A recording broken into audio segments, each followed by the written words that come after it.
بلوچستان پر ہونے والے حالیہ حملے اینٹی پاکستان گروپ اس میں صرف بلوچستان کے لوگ نہیں ہیں بلکہ اس میں افغانستان کے گروپس کے لوگ ہیں، اس میں دہشت گرد گروپس ہیں۔ ظاہر ہے کہ ان کو بھارت کی اور اسرائیل کی بھرپور معاونت تعاون حاصل ہے، مالی معاونت کے علاوہ اسلحے کی فراہمی اور اس کے علاوہ تکنیکی فراہمی، اور اس کے بعد پھر ان کو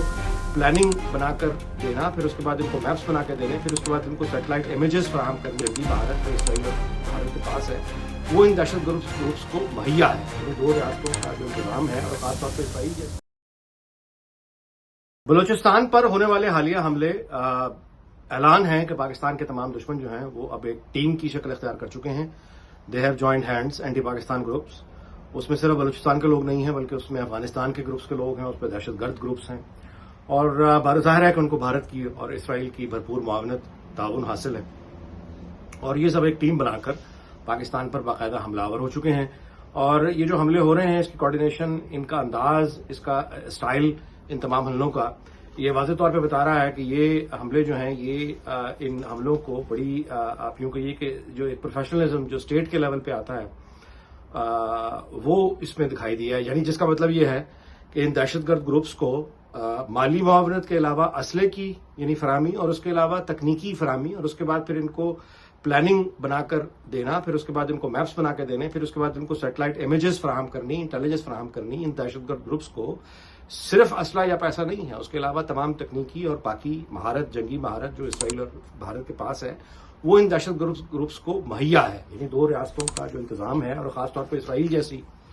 ریاست جس کا ٹیکنالوجی پر دنیا بھر کی جو ٹیکنالوجی کمپنیز ہیں ان پہ گہرا اثر و رسوخ ہے اسرائیل کا، تو دنیا کی بہترین ٹیکنالوجی کمپنیز آپ یوں کہیے مغرب کی جو اسرائیل اور بھارت کے زیر اثر ہیں، وہ اس وقت تمام وسائل جو ہیں وہ ان دہشت گرد گروپس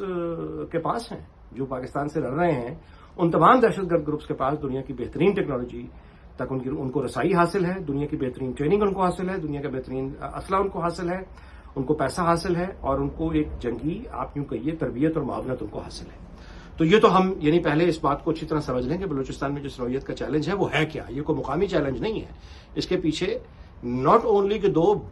واضح طور پہ تین یعنی افغانستان، بھارت اور اسرائیل واضح طور پہ تین ملک کھڑے ہیں، بلکہ ان کے پیچھے جو ملٹی نیشنلز اور بڑی آرگنائزیشنز ہیں، ٹیک کمپنیز ہیں، وہ بھی ان تین ملکوں کے ساتھ کھڑی ہو کے دہشت گرد گروپوں کے ساتھ تعاون کر رہی ہیں اگینسٹ پاکستان۔ تو when you realise the real danger کہ یہ کون ہے لوگ جن سے پاکستان کی فوج لڑ رہی ہے یا پولیس لڑ رہی ہے، یہ کون ہے لوگ جو بلوچستان میں پاکستان پہ حملے کر رہے ہیں، تو یہ مقامی کو گلی محلے کے غنڈے نہیں ہیں، یہ کوئی مقامی ناراض ہوئی ہوئی کوئی ایسی قیادت نہیں ہے جو انقلابی ہو کے حملہ آور ہو رہی ہے۔ یعنی اس کو مقامی فساد سمجھنا اب غلطی ہوگی۔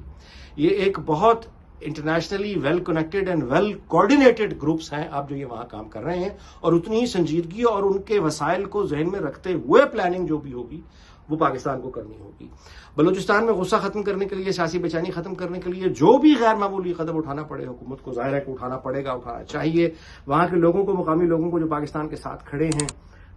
ان کو مزید حفاظت کی اور سیکورٹی کی ضرورت ہے، اور وہ تمام لوگ جن کو کسی بھی طرح سے ہم ڈائلاگ کی جانب لا سکتے ہیں، ان کی ناراضگی کو دور کر سکتے ہیں۔ بہتر یہی ہے کہ اپنے لوگوں سے بات کر لی جائے، بجائے اس کے کہ اگر ہم اس خطرے کو پہچان لیں کہ ان لوگوں کے پیچھے کون ہے، تو یقین کیجیے بہتر یہ ہے کہ ہم اس بات کو اپنے ملک میں یعنی بھانے کی جو یہ بھیانک سازش ہے اس کو ناکام بنائیں، اور ناکام بنانے کا بہترین طریقہ یہ ہے کہ ہم رد عمل میں آ کے کوئی ایکشن نہ کریں بلکہ پولیٹیکلی انگیج کریں اور دشمنوں کو کامیاب نہ ہونے دیں۔ اب جہاں تک یہ ڈمپنگ، یہ جو اسٹیشن نمبر 3 پر جو دہشت گرد حملہ ہوا ہے پولیس کا، یہ بہت اس کی کچھ تفصیلات میرے پاس پہنچی ہیں جو میں آپ کو بتا دیتا ہوں۔ یہ بہت دہشت گرد حملہ ظاہر انتہائی افسوسناک تھا، لیکن بلوچستان پولیس نے بہت اس پہ بہادری کا مظاہرہ کیا۔ 6 جولائی کی صبح پمپنگ اسٹیشن نمبر 3 پر ڈی ایس پی کی سربراہی میں تقریباً 35 پولیس اہلکار تعینات تھے۔ انٹیلیجنس اداروں کی جانب سے ان کو پہلے سے اطلاع حملے کی کر دی گئی تھی۔ اسی روز تقریباً صبح 11 بجے پمپنگ اسٹیشن کی چوکی سے دور کہیں پہلے فائرنگ کی ان کو آوازیں آنی شروع ہوئیں۔ یہ پولیس اہلکار جو تھے وہ اپنی جگہ پوزیشنز پہ تھے، ایف سی سے وہ رابطے میں تھے، ایف سی ونگ سے وہ اپنی جگہ پہ پوزیشنز لیے ہوئے تھے۔ اس کے علاوہ پولیس ہیڈ کوارٹر نے تقریباً 35 اہلکاروں پہ مشتمل ایک خصوصی دستہ کمک کے لیے روانہ کیا تھا۔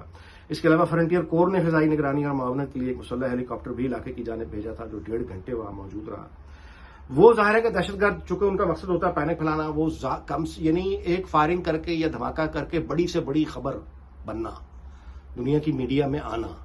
یعنی ان کا مقصد تو یہ ہے نا کہ ڈسکس ہو، تو خوف پھیلائیں زیادہ سے زیادہ۔ تو یہ بیسیکلی ہو رہا تھا، اور اس کے بعد وہ وقفے سے فائرنگ کرتے رہے۔ جب کمک کا دستہ چوکی کے قریب پہنچا تو اس پہ بھی فائرنگ کی گئی، جس کے باعث وہ حملے کا شکار چوکی سے کچھ فاصلے پہ رک گیا۔ اس دوران ایف سی نے VTOL